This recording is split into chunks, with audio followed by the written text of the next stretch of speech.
Halo, selamat siang. Kembali lagi ya kita di kuliah statistika pertemuan ketiga. Hari ini membahas tentang penyederhanaan, masih sama bab penyederhanaan data yang kedua. Nah, di sini kita akan belajar beberapa simbol bagaimana kita bisa menyederhanakan berbagai data sebelum kita melakukan penghitungan. Nah, mungkin adik-adik tadi sudah lihat di Elita ya, mungkin sedikit banyak agak bingung. Nggak masalah, nanti kita belajar bareng-bareng. Oke, jadi simbol dan notasi itu yang pertama, biasanya kita menyimbolkan tentang penjumlahan, misalnya simbol data hasil pengukuran. Nah, data hasil pengukuran suatu variabel itu dapat dinyatakan dalam simbol huruf kecil, misalnya X atau Y atau Z, P, Q, R, S, T boleh, A, B, C juga boleh. Tapi memang pada umumnya kita menggunakan X, Y, Z ya, supaya mempermudah. Kemudian untuk membedakan hasil pengukuran individu satu dengan yang lainnya itu menggunakan simbol subscript angka, bisa 1, 2, 3, dan seterusnya. Contohnya misalnya kita punya variabel 2, yaitu ada berat badan sapi dan panjang badan sapi. Berat badan sapi itu kita sebut X, dan panjang badan sapi itu kita sebut Y. Nah, kalau itu sapi nomor 1, berarti berat badannya kita sebut X1. Kalau itu sapi nomor 1, berarti panjang badannya kita sebut Y1, dan seterusnya. Variabel berat badan sapi ke-50 berarti X50. Variabel panjang badan sapi ke-29 berarti Y29, dan seterusnya.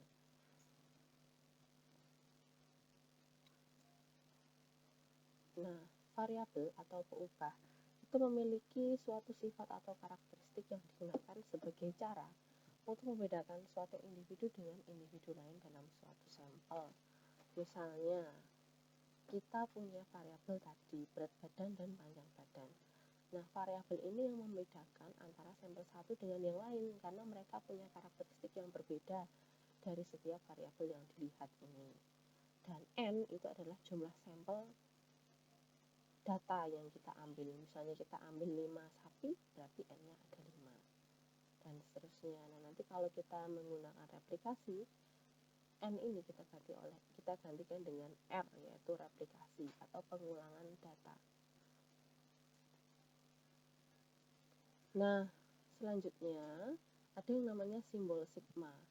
Simbol sigma itu bentuknya seperti ini ya, seperti huruf E tapi besar. Kemudian dia dipakai untuk menyatakan simbol penjumlahan. Nah, kalau kita katakan tadi N-nya ada 5, jadi kalau kita mau menjumlahkan 5 data ini, berarti kita bisa menuliskan sigma I, ya, I itu merupakan indeks ya. Indeks paling kecil untuk nilai pertama yang akan dimulai dari deretan angka yang akan dijumlahkan. Jadi I atau startnya dari 1, I sampai dengan 1 sampai 5. Nah, 5-nya di atas.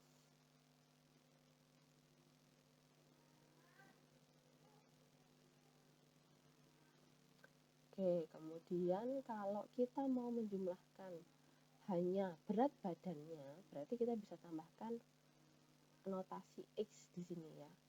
Jadi sigma I sama dengan 1 sampai dengan 5 X I. Nah, I ini mewakili sejumlah angka yang akan dijumlahkan, mewakili sejumlah indeks angka yang akan dijumlahkan. Kalau 1 sampai dengan 5 ya berarti dia 1 sampai 5 artinya, tapi kita katakan di sini I atau indeksnya.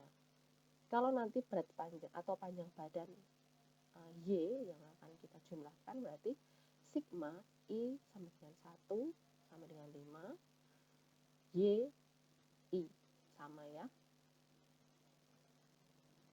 Nah, ini sama. Jadi kalau kita jumlahkan ya, misalnya sampai 4, 118 tambah 121 tambah 125 tambah 127 sama dengan 491 ya. Jadi adik-adik nggak usah bingung, kalau itu ketemu sigma berarti dia adalah notasi untuk menjumlahkan atau penjumlahan. Sigma I sama dengan 1 sampai dengan 3, berarti tulisannya sigma, di bawah I sama dengan 1, atasnya 3. Nah, kalau kita mau menjumlahkan yang variabel X, berarti di depan sigma kita tambahkan XI. Kalau kita mau menjumlahkan variabel Y, berarti di depan sigma kita tambahkan YI. Dan sebagainya. Misalnya kita mau menjumlahkan variabel P, berarti PI. Q berarti QI, dan seterusnya. Pastikan menggunakan simbol notasi itu tidak bertabrakan dengan simbol notasi yang lain. Misalnya, kalau tadi di sini ada N, ya kita jangan gunakan variabel berat badan atau panjang badan ini dengan N juga. Kalau misalnya N ini sudah diganti R, ya di sini juga jangan R. Jadi kalian nanti tidak bingung. Maka yang digunakan biasanya X, Y, dan Z. Oke, next ya. Nah, kemudian untuk mempersingkat biasanya sigma, penjumlahan sigma YI itu I-nya diganti titik ya, titik saja. Berarti Y titik itu artinya adalah penjumlahan menggunakan simbol sigma. Jadi kalau ada sigma I sama dengan 1 sampai dengan 5 YI, itu bisa kita singkat dengan simbol Y titik, cukup artinya sama. Berarti menjumlahkan Y1, Y2, Y3, Y4, dan 5. Nah, kalau ada notasi seperti ini ya, sigma I sama dengan 1 sampai dengan 4 YI kuadrat, berarti per nilai variabelnya itu kita kuadratkan dulu, baru dijumlahkan. Berbeda nanti kalau YI-nya ini dikurung, berarti kita jumlahkan dulu baru dikuadratkan. Kalau tidak dikurung berarti dikuadratkan dulu baru dijumlah. Bedanya di situ. Nah, seperti ini. Kalau ini diberi tanda kurung, berarti dia dijumlah dulu baru dikuadratkan. Tapi kalau kuadratnya itu menempel pada Y-nya, YI-nya, berarti dikuadratkan dulu baru dijumlah. Jangan kebalik. Nah, kemudian ada notasi. Sigma I sama dengan 1 sampai dengan N XI YI. Berarti di sini dia adalah jumlah perkalian antara variabel X dan Y sesuai dengan angka indeks yang tertera. Misalnya ada 5. Berarti sigma I sampai dengan 1 sampai dengan N5 XI YI sama dengan X1 dikali Y1, dikalikan dulu ya, ditambah X2 kali Y2. X2 kali Y2 ini dikalikan dulu. Ditambah X3 dikali Y3 dikalikan dulu. Ditambah X4 dikali Y4 dikalikan dulu. Ditambah dan seterusnya sampai N itu berapa. Jadi kalau ada notasi seperti ini berarti kalian mengalihkan dulu baru hasil-hasil daripada perkalian urutan angka indeksnya itu dijumlahkan. Oke, next ya. Nah, kalau dikurang gimana, Bu? Ya, berarti kamu kurangkan dulu baru ditambahkan. Sama. Lah kalau bentuknya seperti ini ditambah dikurang, ya berarti yang dikurung ini kamu kerjakan dulu. Cuman karena di sini penjumlahan dan pengurangan itu sifatnya setara ya kalau di matematika, itu supaya kamu lebih mudah bisa sigma atau penjumlahan X 1 sampai 5 atau 1 sampai N ditambah penjumlahan Y 1 sampai N dikurangi penjumlahan Z 1 sampai N ya.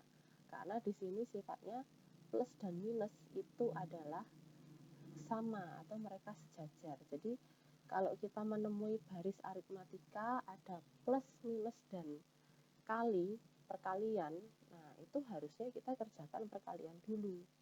Baru yang lain kita kerjakan plus dan minusnya. Tapi kalau di situ ada plus dan minus, kalian kerjakan dari depan sampai belakang sama saja. Tidak ada tidak ada perbedaan. Nah, itu berlaku di sini.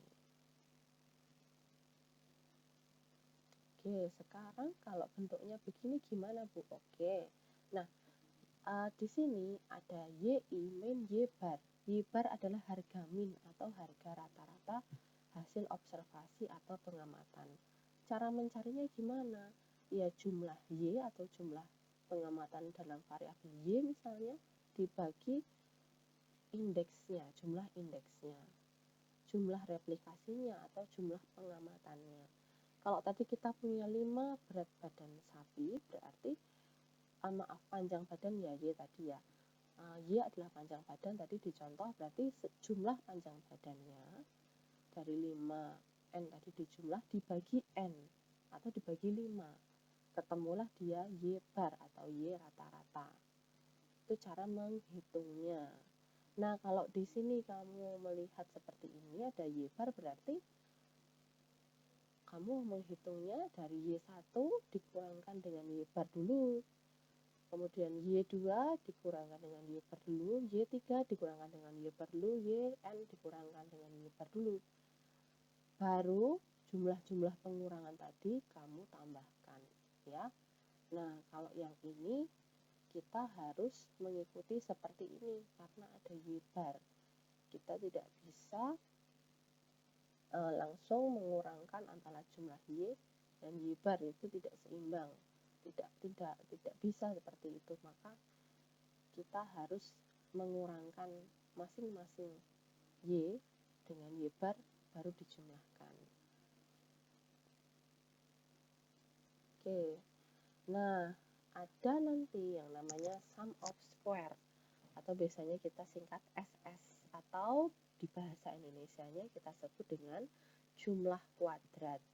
Nah, cara menghitung jumlah kuadrat jika datanya tunggal ya, data tunggal itu berarti tidak ada frekuensi, tidak ada data berkelompok.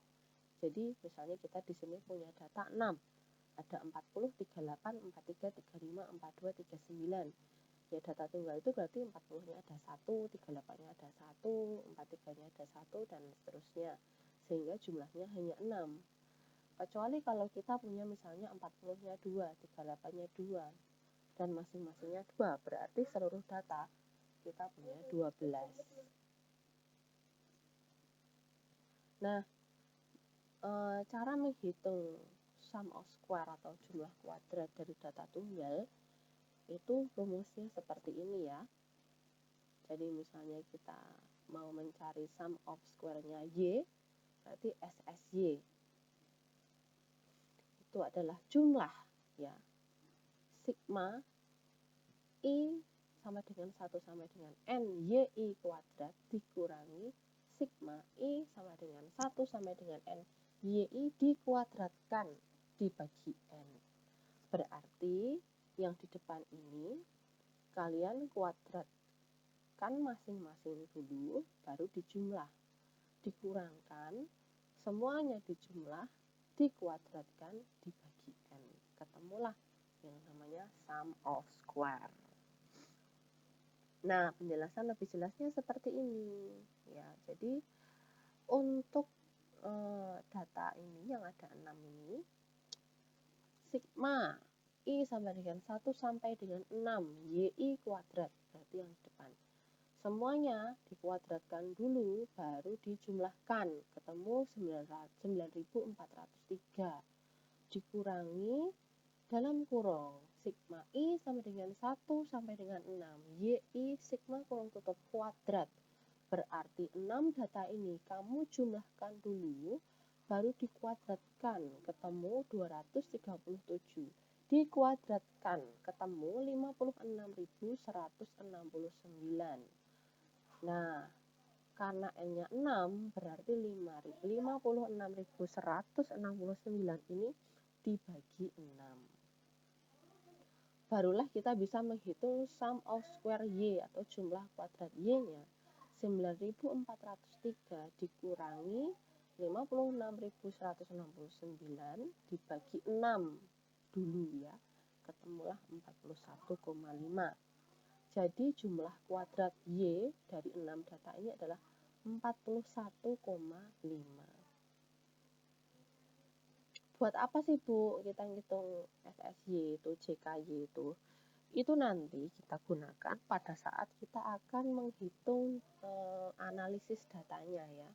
Itu kita akan menggunakan sum of square. Kalau kita sudah ketemu sum of square dan sebagainya, kita bisa menghitung derajat bebas, error, dan seterusnya. Nah, kita bisa menentukan apakah data ini signifikan atau tidak. Nah, kalau datanya berkelompok, berarti setiap Y ini kalian kalikan dengan frekuensinya, berapa kali dia muncul. Oke, nah ini ada contoh ya. Jika data diklasifikasikan ke dalam 2 kelas atau lebih dan bila dikehendaki penjumlahan, maka digunakan notasi 2 huruf sigma ya. Nah, jadi ada data yang kita peroleh dari 2 perlakuan, karena data itu memang kita klasifikasikan menjadi 2 kelas atau 2 perlakuan. Perlakuan pertama itu kontrol yang contohnya nih ya, misalnya tidak ditambah antibiotik. Sedangkan pada perlakuan kedua itu ditambahkan teramisin pada ransum misalnya. Jumlah sampel yang digunakan dalam tiap perlakuan itu ada 7. Nah, replikasinya itu ada 7. Jadi perlakuan pertama dan perlakuan kedua ini masing-masing dilakukan 7 kali. Nah, notasinya bisa berjejer seperti ini. Sigma I sama dengan 1 sama dengan T ya, perlakuan T.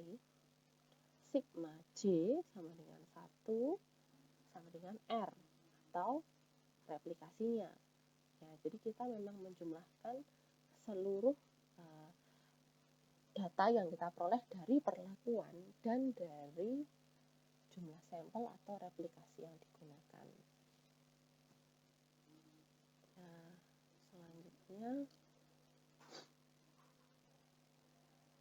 ini ya contohnya. Tadi ya ada 7 replikasi, kontrolnya hasilnya ini ada 7,3 dan seterusnya sampai 6,5. Pada saat ditambah teramisin hasilnya ada 9,29 dan seterusnya sampai 8,9. Ransum atau perlakuan itu diberi notasi T yang berarti dia indeksnya I sampai dengan T. Ada berapa? Ada 2 karena perlakuannya cuma 2, kontrol dan diberi teramisin. Kemudian anak ayam atau replikasi itu kita berikan notasi J, indeks J sampai dengan C sampai dengan R. R-nya ada berapa? Ada 7. Berarti T-nya ada 2, R-nya ada 7. Indeks T adalah I, indeks R adalah J. Jangan kebalik ya. Nah, ini bukan Y11 tapi Y11, Y12, Y13 dan seterusnya sampai Y17. Berarti kita ngitungnya adalah jumlah Y11, berarti kontrol dikali teramisin pada anak ayam yang pertama. Dan seterusnya sampai kontrol dikali teramisin pada anak ayam yang ke-7. Nah, setiap perkalian ini kamu jumlahkan. Ketemulah yang namanya sigma I sama dengan 1 sampai dengan T.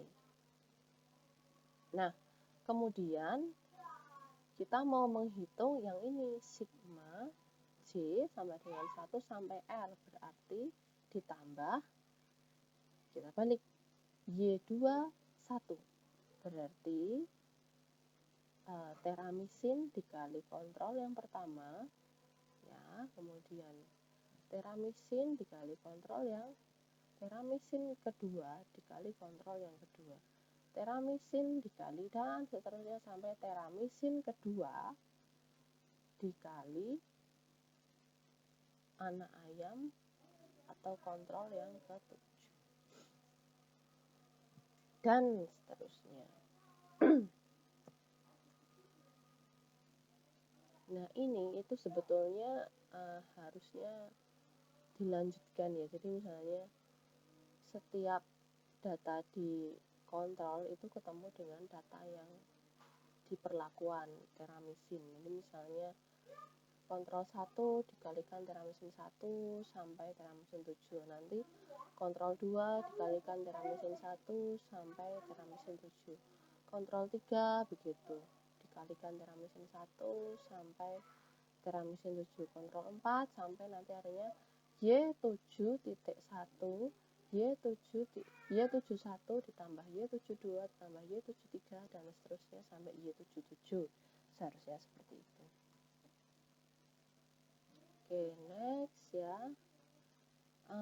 Nah, ini banyak sekali terjadi nanti di penelitian jika jumlah replikasinya itu tidak sama pada setiap perlakuan. Kenapa? Ya, bisa saja misalnya kita menggunakan sampel ternak di peternakan rakyat ya, yang dimana kelompok A mungkin punya 5, kelompok B mungkin punya 10, kelompok C mungkin punya 7. Nah, kita mau menyesuaikan dengan data yang ada di sana. Maka terjadilah yang namanya unbalance, di mana replikasinya itu tidak sama atau jumlah data dari setiap kelompok yang kita gunakan itu tidak sama. Nah, di sini ada contohnya kelompok kontrol itu jumlah anaknya 4, sedangkan kelompok perlakuan itu jumlah anaknya 5. Nah, maka kita kelompok kontrol itu I-nya sama dengan 1, R-nya 4. Nah, kalau kelompok perlakuan I-nya sama dengan 2, R-nya 5 ya. Nah, ini contoh datanya ada 5, 6, 4, 3. Kalau yang kelompok perlakuan ada 6, 7, 5, 8, 7 itu hasil datanya kira-kira. Nah, terus jumlah rata-rata kuadratnya atau sum of square-nya bagaimana caranya Bu ngitungnya? Nah, ya jadi rumusnya seperti ini ya. Penjumlahan kuadrat dibagi dengan replikasi masing-masing. Jadi semuanya kamu jumlahkan dulu, baru dibagi replikasinya masing-masing. Kalau tadi yang kontrol cuma 4 ya kamu bagi 4. Kalau itu cuma 5 ya kamu bagi 5 gitu. Nah, kemudian hasilnya ini kamu tambahkan, ketemulah dia angka 298,8 ini ya. Ini adalah angka yang digunakan untuk mengurangkan seluruh jumlah kuadratnya. Kan kalau tadi di depan kita ingat-ingat di mana ya, di rumusnya. Nah, ini yang dibagi N ini kalau tadi unbalance, nah ini dibagi jumlah N masing-masing ya, baru ditambahkan. Jadi kalau yang depan ini cara ngitungnya sama, cuma tadi kalau dia unbalance, yang belakang ini ngitungnya seperti pada slide yang ini gitu. Nah, ini latihannya ya, bisa kamu hitung ya. Kemudian ini sudah ada jawabannya, bisa sambil dicocokkan begitu. Nah, oke, jadi selesai untuk penjelasannya. Nanti tolong ya adik-adik, latihan ini kamu kerjakan dalam folio, kertas folio, ditulis ya, kemudian dikerjakan dengan menuliskan masing-masing rumusnya. Misalnya sigma Y itu rumusnya seperti apa, kemudian kamu tulis tangan penjumlahannya seperti apa. Sigma Y kuadrat rumusnya seperti apa, penjumlahannya seperti apa, Y bar seperti apa, dan seterusnya, sehingga kamu kok bisa mendapatkan angka YI min Y bar ini dan FYI min Y bar kuadrat ini. Nah, jadi jawabannya tidak tiba-tiba terjadi di dalam tabel gini, tapi saya minta kalian semua mengerjakan dengan menggunakan kertas folio, tulis nama, NPM, dan tanda tangan, dikerjakan ya. Ditulis rumusnya dulu, misalnya sigma Y, rumusnya apa? Kamu tuliskan, kemudian penjumlahannya, angka-angka mana sih yang kamu jumlahkan, kemudian jumlahnya seterusnya, sigma Y kuadrat juga begitu, Y bar juga begitu, kemudian nanti YI min Y bar sama dengan Y itu kok ketemu minus sekian, itu cara menghitungnya bagaimana, siapa dikurangi siapa ketemu segini. Sama ini juga, siapa dikali siapa dikuadratkan, yang dikuadratkan siapa kok ketemu segini. Tolong itu semua dituliskan secara rinci di folionya. Nah, nanti kalau sudah, tolong folionya itu kamu foto ya, kamu upload, kamu foto, kamu jadikan PDF, satu file PDF saja, kamu upload di Elita. Nanti saya berikan tempatnya, waktunya 1 minggu ya, jadi sebelum hari Senin perkuliahan berikutnya mohon itu sudah selesai. Ya, kira-kira begitu yang bisa saya sampaikan. Ada kurangnya saya mohon maaf. Mudah-mudahan ilmu yang saya sampaikan berguna. Nah, nanti kalau nggak jelas, adik-adik bisa WA saya, atau mungkin yang ada di daerah dekat kampus bisa ketemu saya untuk konsultasi atau diajarkan lagi. Kira-kira pada hari Selasa, Rabu, atau Kamis, karena itu hari yang dimana saya WFO, lainnya saya WFH atau di rumah. Ya, sekian dari saya. Terima kasih dan selamat sore.